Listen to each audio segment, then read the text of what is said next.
शिक्षक स्कूल समापन के पश्चात घर की ओर आ रहा है। रास्ते में सोच रहा है, माँ भी गर्म मूड में है, वाइफ गर्म मूड में है, बहन भी गर्म मूड में है। अब ये घर कैसे चलेगा? जिस घर के लोग सभी लोग गुस्सा में आ जाते हैं वो घर बिगड़ने के कगार पर पहुंच जाता है।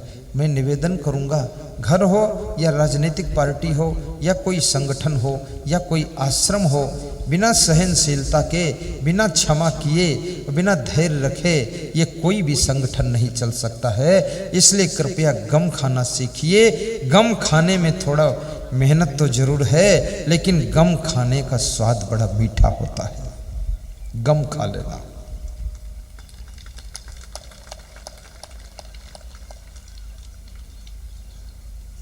अर्जुन धनुष विद्या के साथ साथ में बड़े गुणवान भी थे। जिस समय गंधर्वों ने दुर्योधन को रस्सा से खंभे में बांध दिया था, मारने जा रहे थे, अर्जुन वहां जाकर के गंधर्वों से कहते हैं, ये मेरा भाई है, इसको छोड़ दो, मत मारो, और इसने जिन हाथों से गलती किया हो उन हाथों का दंड मेरे हाथों को दे दो। जिन आंखों से गलत देखा हो उन आंखों की सजा मेरे आंखों को दे दो। और जिन पैरों से दौड़ा है तुम्हारी बेटी की ओर, उन पैरों का दंड मेरे पैरों को दे दो, लेकिन दुर्योधन को छोड़ दो। गंधर्वों ने कहा, अर्जुन तुमने बिना बाण चलाए हुए हमको हराया है।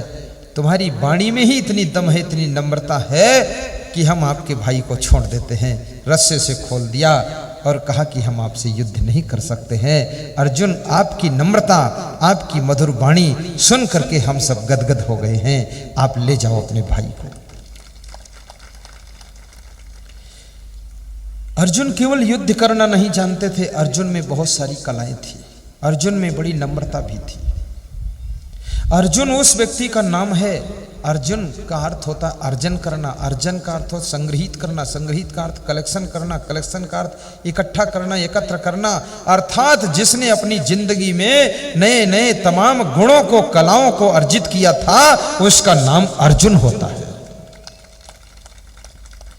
यह अर्जुन कोई साधारण व्यक्ति नहीं है। आप कितने योग्य हो, कितने बलवान हो, पर मैं आपसे निवेदन करूंगा, नम्रता फिर भी रखना। सब जगह झगड़ मत जाना। अपनी एनर्जी को फालतू मत खर्च करना। अपनी ताकत, अपनी शक्ति, अपने बल, अपने धन का प्रयोग सही जगह होना चाहिए। सब जगह लड़ाइयां बढ़ाते मत चलिए। अर्जुन जैसी नम्रता से काम भी चलाइए। वो शिक्षक जब घर में आता है, इधर घर का माहौल चेंज हो रहा है। कौन व्यक्ति कब बदल जाए, कितने घंटे के बाद सुधर जाए, परिवर्तन हो जाए, कुछ भरोसा नहीं। सवेरे सवेरे जो व्यक्ति तुमको गुस्सा से मिलता है, दोपहर में वो प्रेम से मुस्कुरा कर मिलता है, और शाम को आकर पैर छूता और क्षमा मांग लेता है, और रात में आकर के बर्फी खिला कर जाता है कि धन्य हो आप। आदमी का भरोसा नहीं है, कब वो चेंज होकर बिगड़ जाएगा, कब चेंज होकर सुधर जाएगा। देखता है तो गेट पर माँ बैठी मुस्कुरा रही है। माँ के पैर छुए तो माँ ने कहा, बेटा चिंता मत करना, सुबह थोड़ा मूड खराब था तो मैंने आपका पाजामा फेंक दिया था, लेकिन मैं पाजामा सिलकर काटकर टांग दिया, कंप्लीट कर दिया। शिक्षक बड़ा खुश हुआ कि सुबह का भूला शाम तक घर को वापस आ जाए तो भूला नहीं कहा जाता है। चलो माँ का माइंड ठीक हो गया। अंदर गया तो आंगन में बहन खड़ी थी, मुस्कुरा रही थी और बोली, नमस्ते भाई साहब, आपका काम मैंने भी कर दिया है, पाजामा 4 अंगुल काटकर मोड़कर सिलकर टांग दिया है। तो शिक्षक बड़ा खुश हुआ कि चलो बहन भी सुधर गई, खुश होकर मिली है। याद रखना, जिनको तुम खुश होकर मिलते हो उनको देते तो हाथ में कुछ भी नहीं हो, लेकिन फिर भी उनका हृदय भर जाता है। और नाराज होकर जब मिलते हो तो उनको बहुत बड़ी चोट लग जाती है।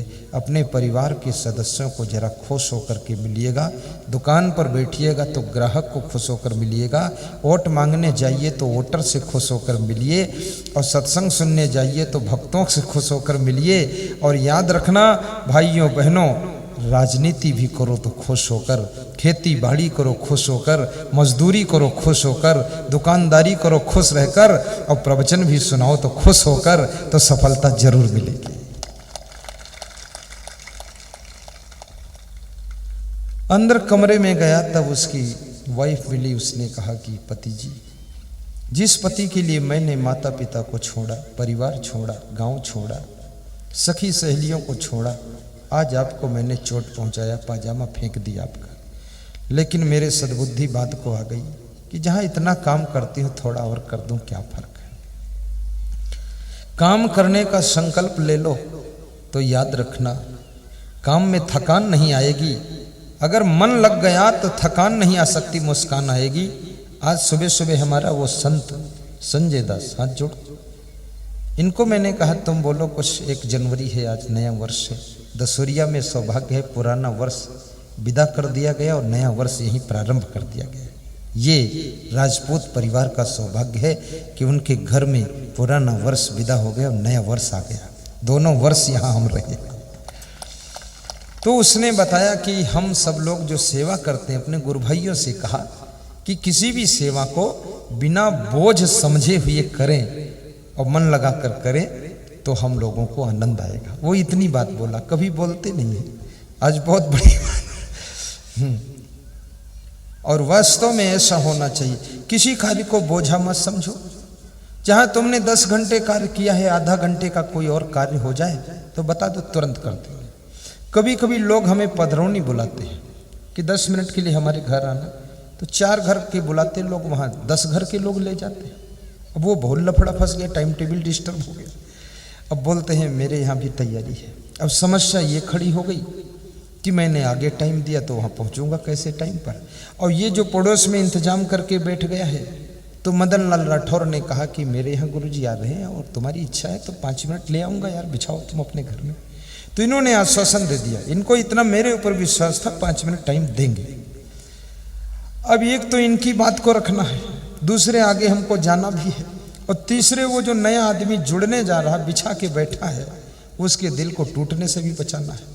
और समय है नहीं, देर हो रही है। तो मैं क्या करता हूँ, मेरे संत भी क्या करते, संत अक्सर बोलते अरे तुरंत चलो जल्दी कर देते हैं, उसमें पूछो मत लिखा है कि नहीं लिखा, नोट है कि नोट वोट हो ना हो, लेकिन चलो बैठ जाओ, गुरुदेव चरण रख। फटाफट उसके यहाँ 5 मिनट बैठ गए। मदन राठौर का दिल भी खुश हो गया कि यार मेरे कहने से वहाँ चले गए। अगला भी सोचा कि यार मदन राठौर का प्रभाव है गुरुजी पर, देखो कहने से आगे नहीं तो आते नहीं। और मैं भी खुश हो गया कि चलो एक आदमी और जुड़ा भक्ति में, इसका परिवार भी सुधरेगा, कल्याण होगा। और जहाँ जाना था वहाँ थोड़ा लेट हो गए, तो वो भी खुश हो गया कि लेट हो गए, अच्छा हुआ गुरुदेव, बिजली कट गई थी वो भी आ गई अब। सब काम बन गया। एडजस्ट करना ही कला है। अब मैं जहां 4 पधरौनी देता हूं, 6 पधरौनी का टाइम बचा के रखता हूं। हम जानते हैं बढ़ सकती है वहां, और नहीं बढ़ेगी तो 2 मिनट ज्यादा बैठा रहूंगा, उसके यहाँ क्या फर्क है, ऐसा बना लेता हूं सिस्टम। लेकिन भाइयों बहनों, काम करने में थकान एहसास मत करो। जितनी सेवा सामने आए हंसते हंसते सब कर डालो। तो जब उसकी वाइफ ने कहा कि मैंने भी आपका पाजामा काट कर मोड़ कर सिल के रख लिया है, तो शिक्षक ने कहा लगता है आज मेरे घर में आपस में संगठन हो गया, सलाह हो गई, प्रेम हो गया। तीनों को इकट्ठा किया, माँ बहन और पत्नी को, और तीनों को धन्यवाद दिया कि आपने बहुत बड़ा काम किया। और पाजामा उठाकर पहनकर खड़ा हुआ तो आश्चर्य में डूब गया कि पाजामा ना तो पाजामा में रह गया, ना अंडरवियर में रह गया। तो पूछा ये क्या किया, तो माँ ने कहा मैंने 4 अंगुल काटा है। और तूने बहन, बोले 4 अंगुल मैंने भी काटा है। वाइफ तू, बोले 4 अंगुल मैंने भी काटा, आपने कहा था 4 अंगुल काटना है। तो बोले सबने अलग अलग काटा। बोले हमारे घर में सुमत तो है ही नहीं, सलाह होती नहीं, तो अलग अलग काट दिया। पैजामा की सत्यानाश हो गई, चौपट हो गया। सलाह नहीं होती, जिस घर में सलाह नहीं होती है, सुमत नहीं है, संगठन नहीं है, बातचीत आपस में नहीं है, उस घर के हर कार्य पाजामा की तरह ही कट पिट कर बर्बाद हो जाते हैं। इसलिए पति पत्नी में भी सलाह कर लेना, भाई भाई में सलाह कर लेना, और पिता पुत्र में भी सलाह कर लेना। सलाह करना बहुत जरूरी है। सलाह से सबका सम्मान भी हो जाता है, और कभी कोई छोटा व्यक्ति घर का, वो भी बड़ी अच्छी बात बोल देता है। मैं कोई कार्य करता हूं, मैं 1-2 महीना सलाह करता हूं अपने साधुओं से, खूब सलाह करता रहता हूं कि ये कार्य करना है, कैसे किया जाए। और कभी कभी संत लोग कार्य करना चाहते, वो हमसे सलाह करते, तो हम और 10 साधुओं से सलाह करते हैं, बिठा के पूछते, खूब डिस्कस कर लो, सब बताएं, उस पर सोच लो, फिर कार्य करो। गलती ना हो, मनमानी करने की क्या जरूरत है। अहंकार को विदा करो, नम्रता को धारण करो और सबकी बात को सुन लो, सलाह कर लो और सलाह उचित दो और आपस में सुमति रखो। तुलसीदास की चौपाई को चरितार्थ करो। जहाँ सुमति तहाँ संपत्ति नाना, जहाँ कुमति तहाँ विपत्ति निधाना। जहाँ सुमति तहाँ संपत्ति नाना, जहाँ कुमति तहाँ विपत्ति निधाना।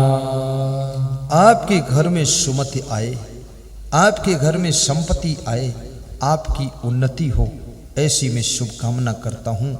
और कहूँगा, भगवान का अवतार भी इसीलिए होता है कि सबको सद्बुद्धि प्रदान करने के लिए।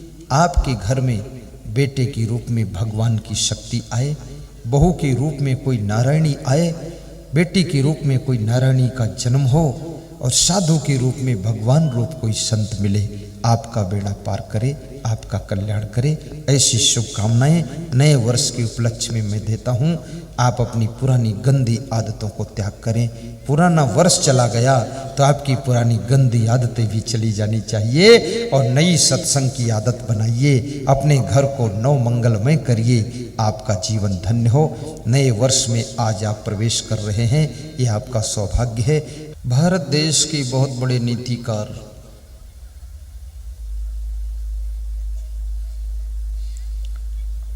महात्मा विदुर को भी माना जाता है। जिस समय महाराजा धीराज धृतराष्ट्र दुख में डूबे हुए थे, चिंता की ज्वाला में जल रहे थे, उस समय महात्मा विदुर अपनी कुटिया में ध्यान और साधना के प्रभाव से प्रसन्नता की अनुभूति कर रहे थे।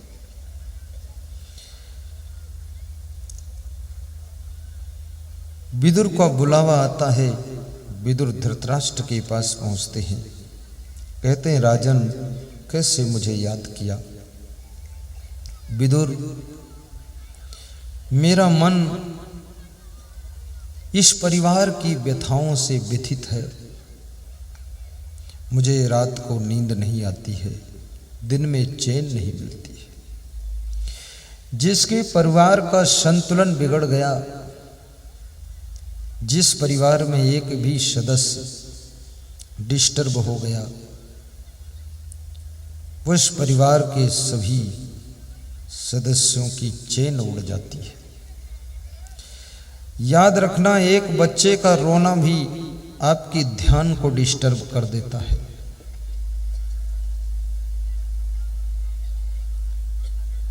नाव में 500 लोग बैठे हैं, एक व्यक्ति अपनी जगह पर छेद कर रहा है।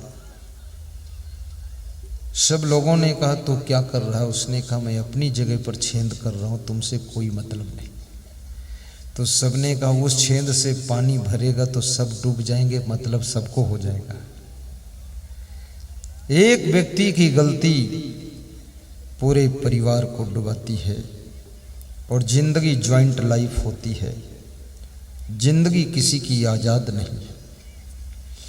यदि मुख्यमंत्री गलती करे तो पूरे प्रदेश को भोगना पड़ता है, प्रधानमंत्री गलती करे पूरे देश को भोगना पड़ता है, यदि घर का मुखिया गलती करे पूरे परिवार के लोगों को भोगना पड़ता है, PWD का मंत्री गलती कर दे तो सड़क के गड्ढों को हमको भी भोगना पड़ता। मैं इस प्रदेश का नहीं रहने वाला हूँ, लेकिन कभी तो निकलता ही हूँ, भोगना पड़ता है। भाइयों बहनों, याद रखना, शास्त्रों में एक बात लिखी गई है कि चलना संभल संभल के, माया नगर यही है। इस माया नगर में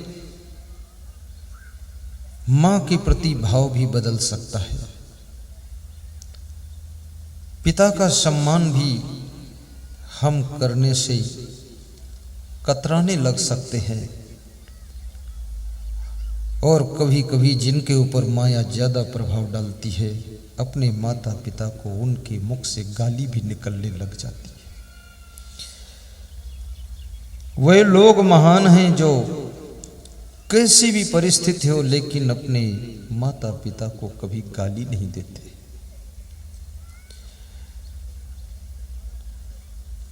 जो अपने भाई को कंधे से कंधा मिलाकर सहारा देते, जो अपनी घर की माताओं बहनों को प्रसन्न रहने के लिए परिस्थिति पैदा करते हैं, जिस घर की महिलाएं अपने घर के पुरुषों को कभी खिन्न नहीं करती हैं, टेंशन नहीं देती हैं, और दूसरों को टेंशन देने वाले लोग कभी टेंशन से मुक्त नहीं हो पाते हैं, और दूसरों की टेंशन दूर करने वाले लोग कभी टेंशन में पड़ते ही नहीं हैं। याद रखना, जो दूसरों का ख्याल करता है उसका ख्याल ये कुदरत करने लग जाती है।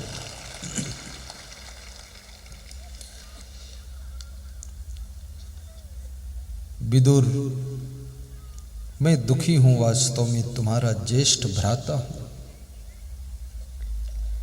पर मेरे पास में बुद्धि कम है। उम्र में बड़ा व्यक्ति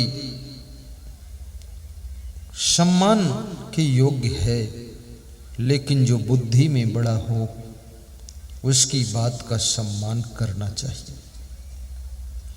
और बुद्धि का रिश्ता उम्र से नहीं होता है। कई बार कम उम्र वाले अधिक बुद्धिमान देखे जाते हैं। और स्मरण रखना, आपके घर में जो बुद्धिमान व्यक्ति हो उसके हाथ में घर की उन्नति की कमान सौंपना। उसकी उम्र को मत देखना। समझदार परफेक्ट व्यक्ति गाड़ी चलाएगा तो दसोरिया से शामगढ़ सुरक्षित पहुंच जाओगे, और कोई कहे मैं उम्र में बड़ा हूं इसलिए मैं चलाऊंगा तो चांद खिड़ी में उलट कर गिर जाओगे। संभल कर काम करो।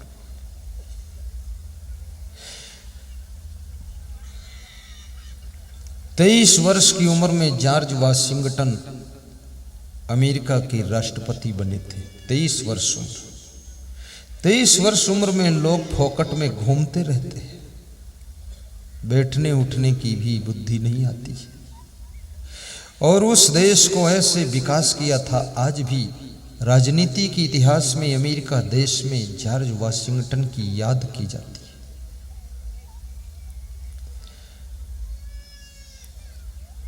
मैं पधरौनी गया था, हरदा जिले में किसी भक्त के घर, तो उन्होंने कहा, गुरुदेव, संत भले प्रधानमंत्री ना हो और संत मुख्यमंत्री ना हो, लेकिन संत विचारधारा के लोग जब, या संत से जुड़े हुए सत्संगी लोग जब देश प्रदेश की लगाम को संभालेंगे तो हमारा देश बहुत जल्दी विकास करेगा। संत हृदय होना चाहिए। ये भारत देश त्याग को मांगता है, और भारत देश जैसा सुनहला देश, यहां मिट्टी सोना उगलती है, यहां फसलें होती हैं, कोयला होता है, लोहा होता है, चांदी होती है।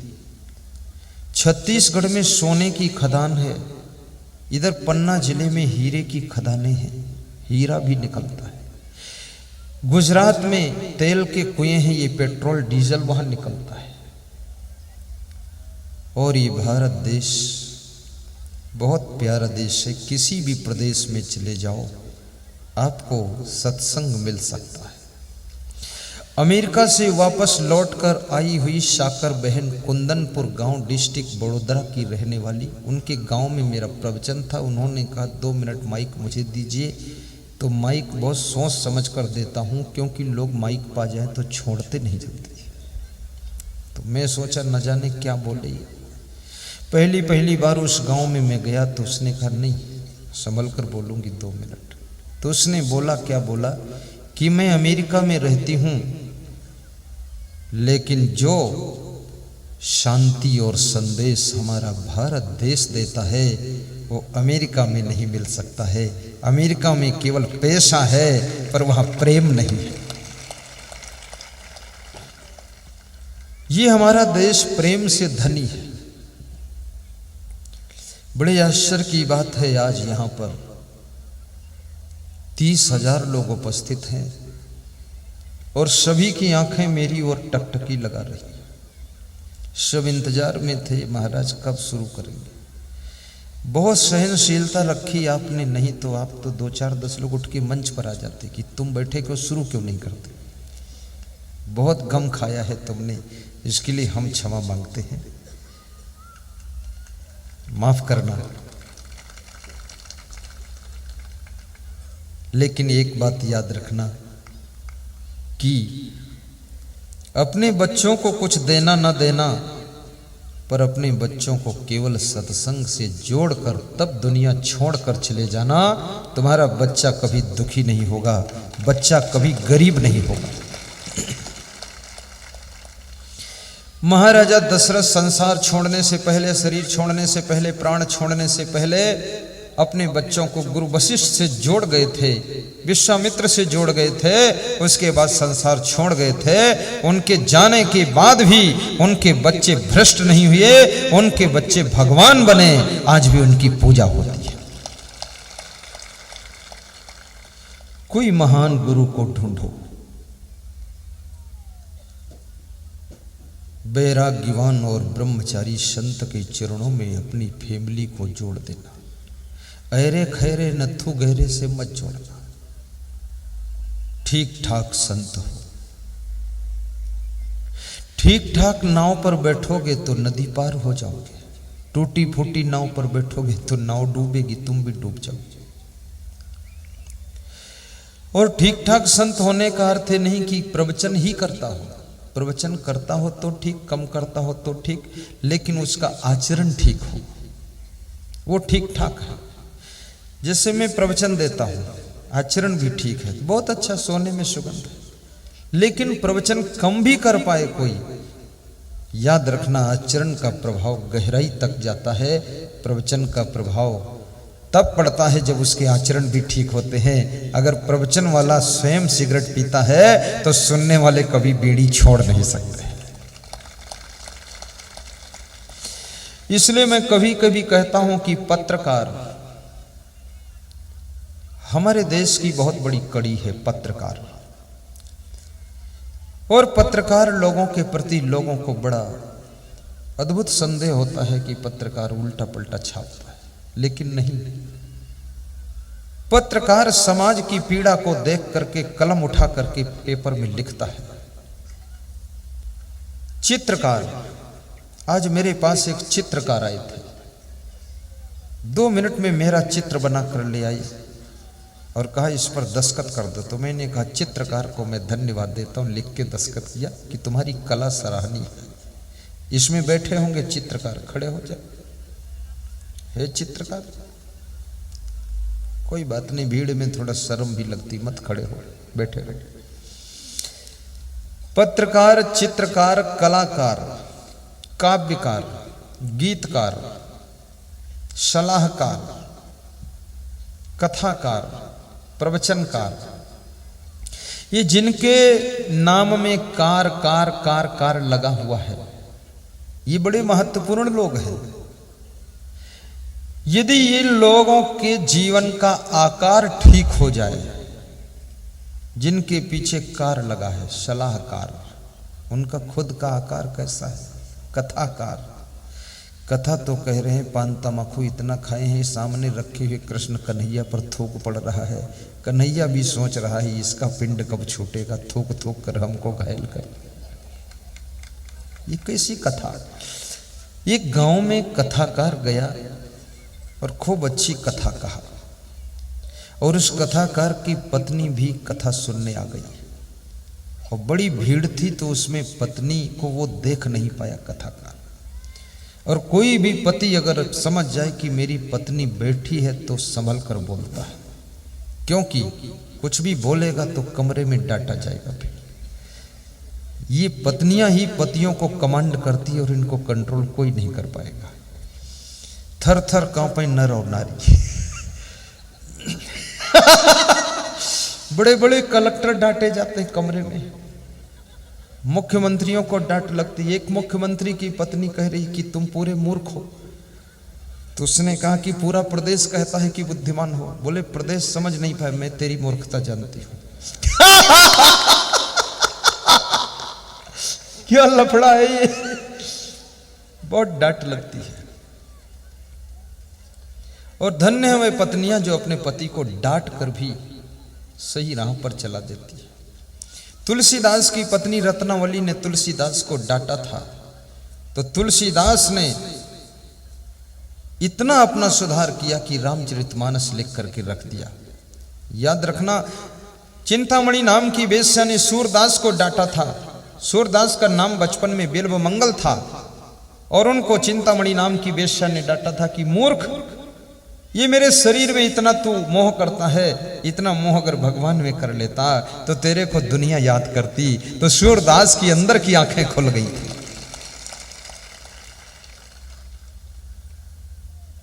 यदि तुम्हारे पिताजी तुमको डांटते हैं, ये सौभाग्य है। गुरु तुम्हारा डांटता है तो किस्मत है, और डांटने वाला उसी को डांटता है जिसको सबसे ज्यादा मानता है। अगर तुम्हारे पिताजी डांटना बंद कर दें, समझ लो उनके दिल में तुम्हारे लिए जगह अब नहीं बची है। तुम्हारी वाइफ तुमको डांटना बंद कर दे तो समझ लो घर में जगह तुम्हारे लिए है, लेकिन दिल में अब नहीं रह गई है।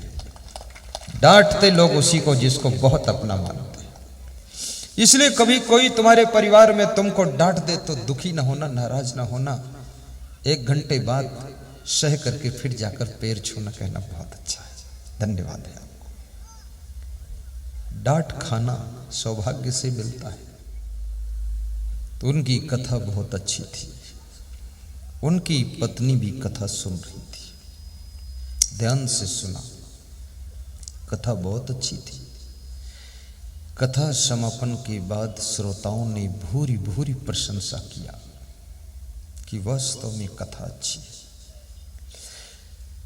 लेकिन कुछ श्रोताओं ने कहा कथा अच्छी है, पर कथाकार जी जो पान तमाकू खाते हैं, उनके थूक की छींटे सब व्यासगादी पर पड़ती हैं, भगवान पर पड़ती, ये बात अच्छी नहीं है। कुछ लोगों ने थोड़ा तर्क किया, निंदा की।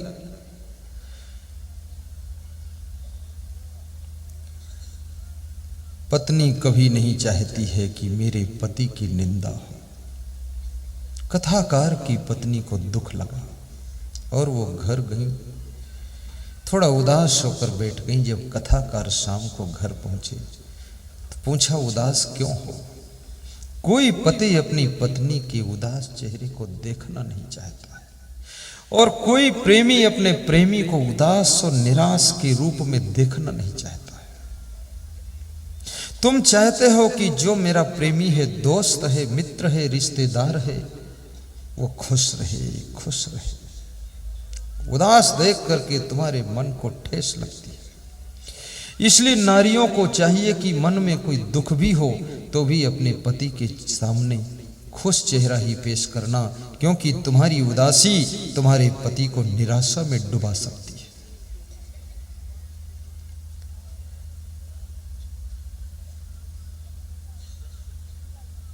कथाकार ने पूछा, उदास क्यों? बोले, आज मैं कथा सुनने गई थी आपकी। बोले, तो बताया क्यों नहीं? मैं थोड़ा संभल कर बोलता, कुछ गलती हुई क्या? पति हमेशा डरता रहता कि हमसे कोई गलती ना हो जाए, और जो डरता है गलती से ना, उससे गलती बहुत कम होती है। और जो कहता है मैं किसी को नहीं डरता है, क्या कर लेंगे लोग मेरा, वो समझ लो रोज गलती करेगा, नंबर 1 का नालायक है। डरना तो बहुत अच्छी चीज, जैसे मैं यहां बैठा हूं, मैं आपको डरता भी हूं, इसलिए ठीक ठाक कपड़ा पहन कर बैठता हूं। ठीक ठाक मतलब कोई अलबेला नहीं, लेकिन हाथ पांव ढके रहना चाहिए, थोड़ा मर्यादा। और तुम भी हमको डरते भी हो थोड़ा। सब महिलाएं सिर ढांक कर बैठी हैं। अब यहां से निकलेंगी तो समझते हो, धोती जितनी आगे है उतनी पीछे लटक जाती है। बहुत बड़ी बात है। लेकिन उनको डर लगता है गुरुजी को कहीं खराब ना लग जाए भाई। अब गुरुजी के पास आए, आपका सिर सदैव ऊंचा रहे, ये मेरी व्यास गादी आपको आशीर्वाद दे रही है, सदैव ऊंचा रहे। संसार में गिरे हुए लोगों को तुम उठा सको, खतरे में फंसे हुए लोगों को बचा सको, भूखे लोगों को कुछ खिला सको, ठंडी से कपते हुए लोगों को थोड़ा चादर गर्म ओढ़ा सको, भटकते हुए लोगों को रास्ता बता सको, दुखी लोगों के आंसू पोंछ सको, ऐसी सामर्थ्य तुम में पैदा हो जाए, तुम इस योग्य बनो कि किसी के सामने तुमको हाथ फैलाना ना पड़े। तुम्हारा हाथ जब फैले तो देने के लिए फैले, लेने के लिए कभी फैले। दाता बनकर जियो। वह शहर शहर नहीं जिसमें गंदगी साफ करने के लिए नाली ना हो, और वह मकान मकान नहीं जिसमें अतिथि के लिए कमरा खाली ना हो, और वह ट्रैक्टर ट्रैक्टर नहीं जिसके पीछे सामान ढोने के लिए ट्राली ना हो, वह किचन किचन नहीं जिसमें भोजन खाने के लिए थाली ना हो, और वह ससुराल ससुराल नहीं जिसमें साला और साली ना हो, और वह सभा सभा नहीं जिसमें जोरदार ताली ना हो।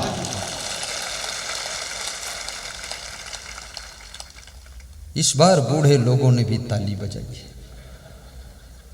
उनको भी साला साली की याद आ गई।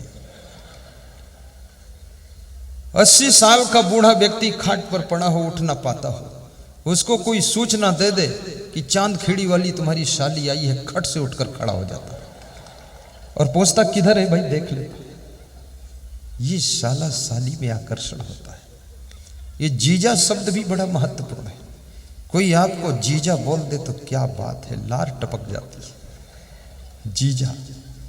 और फिर ससुराल क्या पूछना, सब हाथ पांव ठंडे हो जाते हैं। इसलिए बहुत से लोग ससुराल में बड़े राउंड मारते रहते हैं। एक टांग ससुराल में रहती, दूसरी टांग अपने घर में रहती है।